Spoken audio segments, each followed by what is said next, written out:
السلام عليكم ورحمة الله وبركاته. أهلا بكم أبناء وبنات الطلاب في كل مكان. أهلا بكم من جديد في حلقة من حلقات تعلم اللغة الإنجليزية مع بروف الإنجليش مستر عبد الله. أهلا بكم. النهاردة إن شاء الله هنتكلم على حاجة جديدة هنستخدمها في الجرامر مع بعض. هتساعدنا إن شاء الله في فهم اللغة الإنجليزية مع بعض. النهاردة هنتكلم على ال helping verb. helping verb يعني الأفعال المساعدة. مين يا ترى من الافعال المساعده هنتكلم عليها النهارده؟ النهارده هنتكلم على verb to do. verb to do.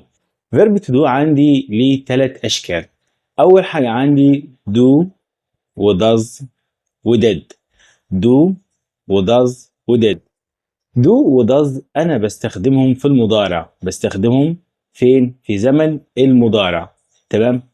طبعا دول بيجوا كل واحده من الفعل دول او الفعل المساعده دي بيجي مع ضمائر خاصه بيها. يعني لو هنتكلم مثلا على does هتيجي مع he وشي وات واي اسم مفرد. اما do هتيجي مع I وزي وي ويو واي اسم ايه جمع. ده في حاله ايه؟ ان انا اكون بتكلم في زمن المضارع. طبعا هم هنا بيساعدوني في الزمن في حاجات معينه هنتكلم عليها دلوقتي. اما ديد اختهم الثالثه دي طبعا دي بتيجي في زمن الماضي. بتيجي في زمن الماضي. طيب امتى بنستخدم دو وداز او ديد؟ انا هنا بيقول لي لما نحط النفي مع في زمن المثل المضارع البسيط. تمام. او الماضي البسيط. يعني زي دو او داز او ديد انا بستخدمهم لما احب انفي الجمله. لان احنا عارفين طبعا ان المضارع البسيط بيتكون من ايه؟ بيتكون من المصدر انفينيتيف. تمام. فلما انا اجي احب انفي الفعل ما ينفعش يتنفي الا اذا كان مثلا في فعل مساعد. مثلا زي مضارع بسيط لو دو او داز انا هجيبهم عشان مثلا يساعدني في نفي ايه؟ الزمن. كذلك الامر عندي في الماضي البسيط. انا هنا بستخدم did برضو عشان انفي الماضي البسيط. لان الماضي البسيط احنا عارفين ببساطه كده ان هو بيتكون من التصريف الثاني للفعل. او اذا كانت was او were فانا مش محتاج اجيب فعل مساعد هنا. ولكن انا بتكلم في اللحظات او الحاجات اللي انا محتاج فيها فعل ايه؟ مساعد عشان انفي الجمله. زي مثلا لو قلت he visited his uncle. هو زار عمه. تمام. عايز اقول هو لم يزر عمه فبقول ايه؟ he didn't visit his uncle. بس do و does و did ليهم شروط عشان يجوا.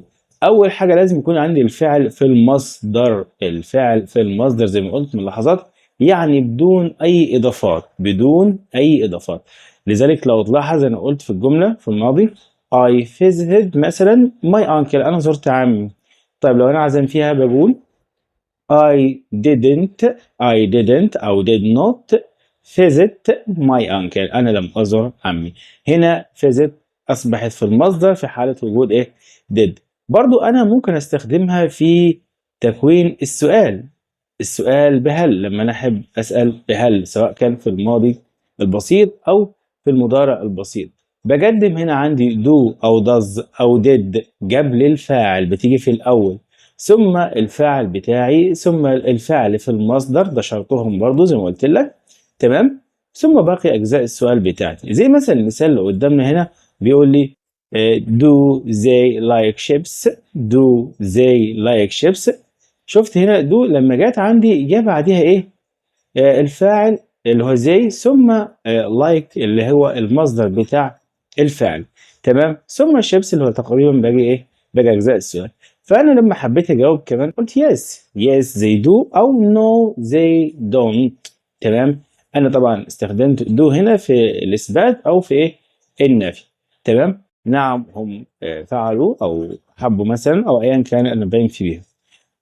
لما انا بجاوب هنا على السؤال بيقول لي طبعا السؤال لما يكون بيبدا بفعل مساعد سواء do او does او did. لو لاحظت انت من شويه احنا جاوبنا بيس او نو. تمام. يعني زي ما بيقول لي هنا في المثال اللي قدامي احنا بنعمل مقص. تمام. يعني انا كان مثلا المثال عندي بيقول لي do they لما بجاوب بقول yes they do. yes they do او no they don't. تمام. فانا هنا ايه؟ بدلت بمعنى صح. خليت الفعل المساعد بعد الفعل زي ما انت شايف قدامي هنا. ممكن اجاوب طبعا بدو نوت او بدونت كاختصار. او does not او doesn't او did not او didn't. ده في حالة ايه؟ ان انا بكون بتكلم في الماضي. طيب هنا مع بعض في شوية امثلة، تعالى نشوف مع بعضينا كده. هنا المثال الاولاني بيقول لي I، وبعد كده انت هتشوز بقى، اختار اذا كان do ولا does ولا did. My homework myself yesterday. انا افعل او فعلت الله اعلم، تمام، بيقول واجبي بنفسي yesterday. yesterday طبعا دي كلمة بتدل على الماضي البسيط، كلمة بتدل على الماضي البسيط. يبقى طالما ماضي يبقى انا اكيد مش هروح ناحية دو او does نهائيا، يبقى انا هاخد مين؟ did. طبعا برافو عليك، انا كده هختار did اللي هو الاختيار الثالث، لان طبعا الجملة هنا في زمن ايه؟ الماضي. طيب الجملة الثانية بتقول لي هنختار هنا كفاعل مثلا he أو she أو they.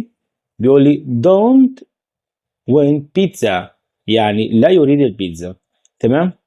طيب احنا قلنا من شوية إن do، تمام، لو تتذكر بتيجي مع مين؟ مع I وزي وي ويو، أي اسم جمع.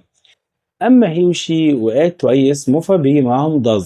طبعا هنا does مش موجودة، فأنا هنا في don't، فأكيد هختار زي، تمام، هم لا يريدوا البيتزا. المثال الثالث بيقول لي منى and I، منى وانا، تمام، خلي بالك هنا ده اسم جمع، تمام. don't ولا doesn't ولا am not. طبعا am not مش هينفع اخدها لان دي بتيجي مع I، تمام. طيب ومن شوية قلنا احنا doesn't او does بتيجي مع he وشي وات واي اسم مفرد. انا هنا منى وانا يعني احنا اسم جمع، يبقى اكيد هختار مين؟ اكيد هختار don't زي ما انت شايف. المثال الرابع بيقول لي أحمد، تمام، don't ولا doesn't ولا aren't eat meat، تمام، يعني أحمد لا يأكل اللحمة. طبعا الجملة زي ما أنت شايف قدامي في زمن ما أعرفش إيه هو، تمام، إذا كان مثلا ماضي أو مضارع. طب هعرفه إزاي؟ أحمد هنا بيقول لي معناها إني مش باكل اللحم، ودي طبعا شيء تكراري، عادة يعني بمعنى أصح.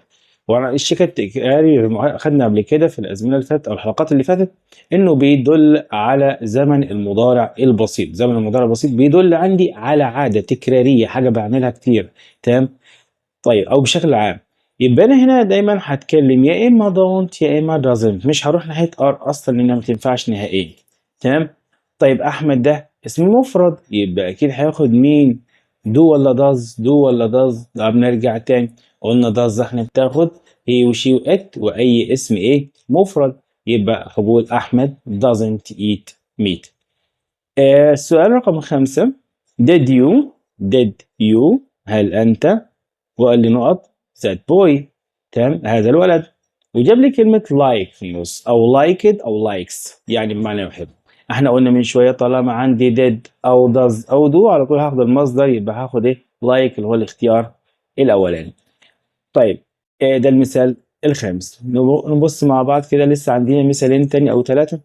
هنا بيقول لي في رقم 6 how did she، ده السؤال هنا بدأت استفهام، كيف هي نقط عندي play played playing the trumpet اللي هو مثلا الزمارة أو الآلة الموسيقية الكبيرة، تمام. طبعا طالما did على طول احنا خلاص عرفنا، هاخد المصدر على طول اللي هو play، تمام، يبقى how did she play the trumpet. رقم 7 do you like fish do you like هل أنت تحب السمك، تمام.